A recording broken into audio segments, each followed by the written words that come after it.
The question is that the motion be agreed to, and I call the member for Indi. Thank you, Deputy Speaker.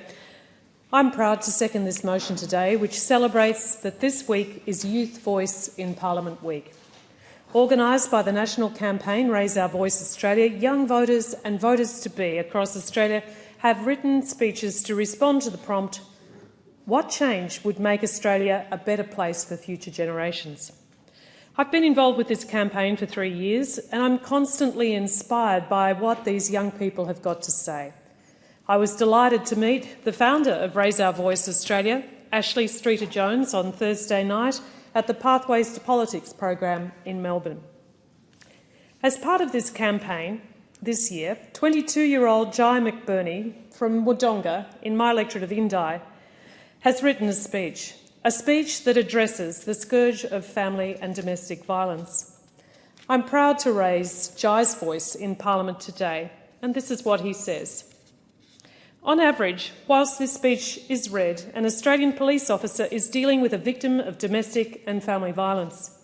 Another officer, on average, will be called out to another victim whilst the next member speaks, and so on and so on.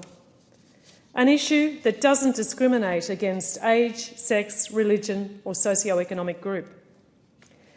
Whilst we must acknowledge that domestic and family violence is a national issue, it's still a major taboo topic in rural and regional Australia, with fear of stigma, shame, community gossip, privacy and perpetrator accountability, deterring victims from seeking help and utilising local services.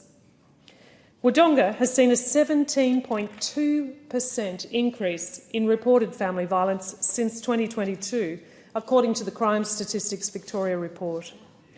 I call on all parliamentarians, including National Cabinet, to work together on a consistent and national definition of domestic and family violence that includes the many abusive, coercive and manipulative tactics used by perpetrators. For a family violence-free future, we all need to be part of the solution. Thank you, Jye, for being an advocate in this very important issue, and I hope that we as parliamentarians can keep fighting to address family and domestic violence so that Australia can be a better, safer place for future generations. Jye is one of many impressive people in my electorate, and one of the most rewarding parts of being a Member of Parliament is visiting the local schools, sporting groups, universities and organisations and talking to young people like Jye about what matters to them and what action they want from their parliamentary representatives. Even if they can't all vote, they soon will, and it's vital that we listen to them. It's vital that their voices matter. The top issues that students and young people talk to me about are climate change and access to education. Last year I met 2 high school students from Indigo Shire, Charlie Pinnard and Edie Hardwig, who are the brains behind the Climate Letter Project.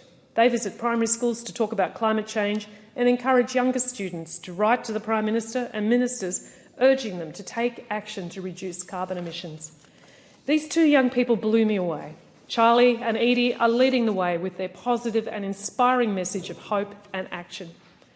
Last month, I met with the Student Representative Council, the leaders from FCJ College in Benalla, who wanted to know what their leaders in Canberra are doing to reduce emissions through renewable energy or even the use of biofuels. They are acutely aware that right now those in power are not doing enough to make Australia a better place for them.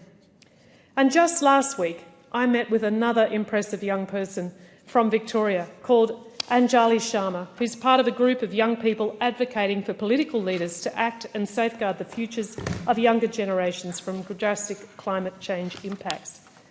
These young people are not just talking about climate, they're talking about meaningful steps to get us as members of Parliament to listen. Anjali is leading a brave group of teenagers who are campaigning for Parliament to pass the Climate Duty of Care Bill, which Senator David Pocock introduced in August. The bill would ensure that decisions that we make may result in substantial greenhouse gas emissions and must consider the impact they have on the health and well-being of Australian children and future generations. Madam Deputy Speaker, it feels rather corny to say that young people are our future, and in fact, young people must be sick to death of hearing this. Young people are our now, and they are already having an impact. I'm proud to bring their voices to this Parliament today.